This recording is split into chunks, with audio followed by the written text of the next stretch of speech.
दोस्तों आज हम आपको एक ऐसे देश के बारे में बताने वाले हैं जो कि आजकल काफी ज्यादा सुर्खियों में है। जी हाँ, हम बात कर रहे हैं यूक्रेन की। आज हम आपको इस देश के बारे में काफी कमाल की बातें बताएंगे। उसी के साथ ये भी बताएंगे कि आखिर यूक्रेन में ये जंग छिड़ी क्यों है और ये जंग आजकल की नहीं बल्कि बहुत पुरानी है। तो इसीलिए इन सब बातों को जानने के लिए बने रहिए इस कमाल की वीडियो के आखिर तक। लेकिन आगे बढ़ने से पहले आप बताएं कि आप किस शहर या गांव से हमारे वीडियो को देख रहे हैं, कमेंट करके बताइए। यूक्रेन पूर्वी यूरोप में स्थित एक देश है। इसकी सीमा पूर्व में रूस, उत्तर में बेलारूस, पोलैंड में स्लोवाकिया, पश्चिम में हंगरी, दक्षिण पश्चिम में रोमानिया और मोल्दोवा और दक्षिण में काला सागर और अजोव सागर से मिलती है।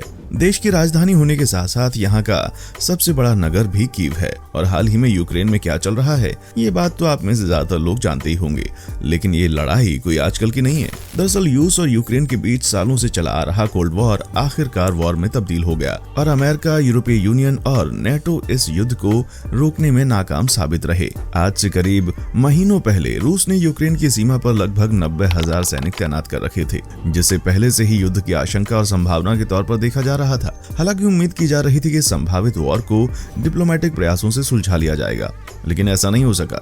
वैसे तो पहले भी ऐसी स्थिति बनी थी, लेकिन ये लड़ाई में तब्दील नहीं हुई थी, पर इस बार हो गई।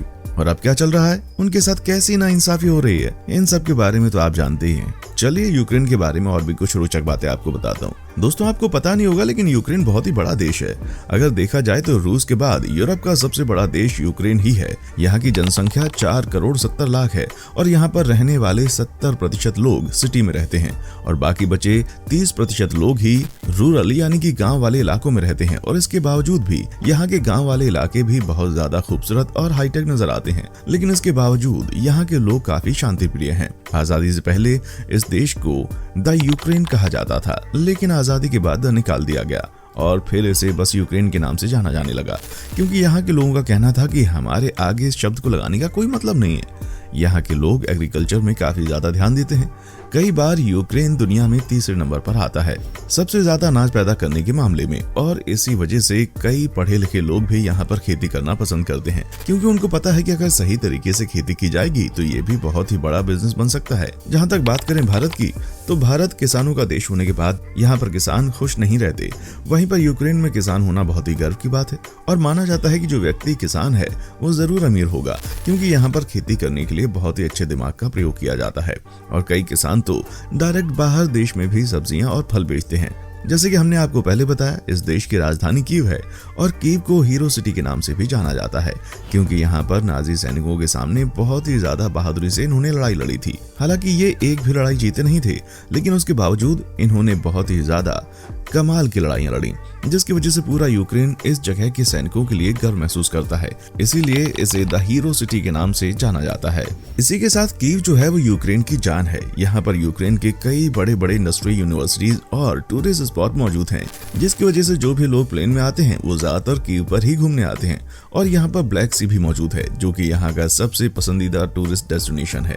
यहाँ पर लोग अपनी थकान मिटाने के लिए आते हैं और छुट्टियों के दौरान तो यहाँ पर पैर रखने तक की जगह नहीं होती। आपने देखा होगा कि हर जगह पर शादी में रिंग फिंगर को बाएं हाथ में पहना जाता है, लेकिन वहीं पर यूक्रेन में इस वेडिंग रिंग को दाएं हाथ में पहनने की मान्यता है। और जैसा कि हमने आपको पहले बताया कि रूस के बाद यूक्रेन दूसरा सबसे बड़ा यूरोपियन देश है और इसी के साथ उसके बाद यूक्रेन दूसरा सबसे बड़ा मिलिट्री पावर यूरोपियन देश भी है, यानी कि यूरोप में दूसरे नंबर पर सबसे पावरफुल मिलिट्री यूक्रेन की मानी जाती है। हालांकि यूरोप के बाकी सारे देश मिलिट्री पर इतना ज्यादा ध्यान नहीं देते, लेकिन फिर भी यूक्रेन में मिलिट्री को बहुत ही ज्यादा सीरियसली लिया जाता है।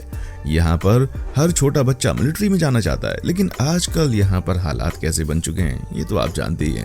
और आपको मैं एक बात और ऐसी बताऊंगा जिसे सुनने के बाद शायद आपको यकीन न हो, लेकिन ये बिल्कुल सच है। दरअसल यूक्रेन ने 16 साल से 60 साल तक के सभी लोगों की देश से बाहर जाने पर पाबंदी लगा दी है, क्योंकि उनका कहना है कि अगर जरूरत पड़ी तो इनको भी जंग पर उतारा जा सकता है। और अभी के हालात देखकर ऐसा ही लग रहा है। और कमाल की बात तो यह है कि यहाँ के लोग भी इस काम के लिए तैयार हैं। कई लोग खुद अपने दम पर यूक्रेन की आर्मी ज्वाइन कर रहे हैं और इसमें कई महिला सैनिक भी मौजूद हैं।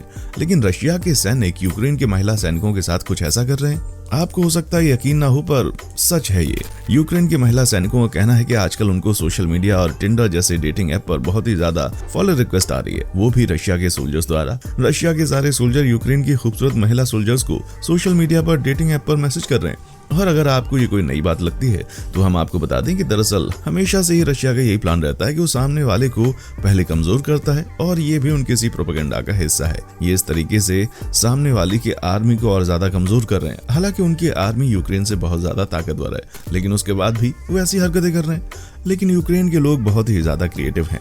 वहां पर सबसे बड़ा प्लेन बनाने का रिकॉर्ड भी है।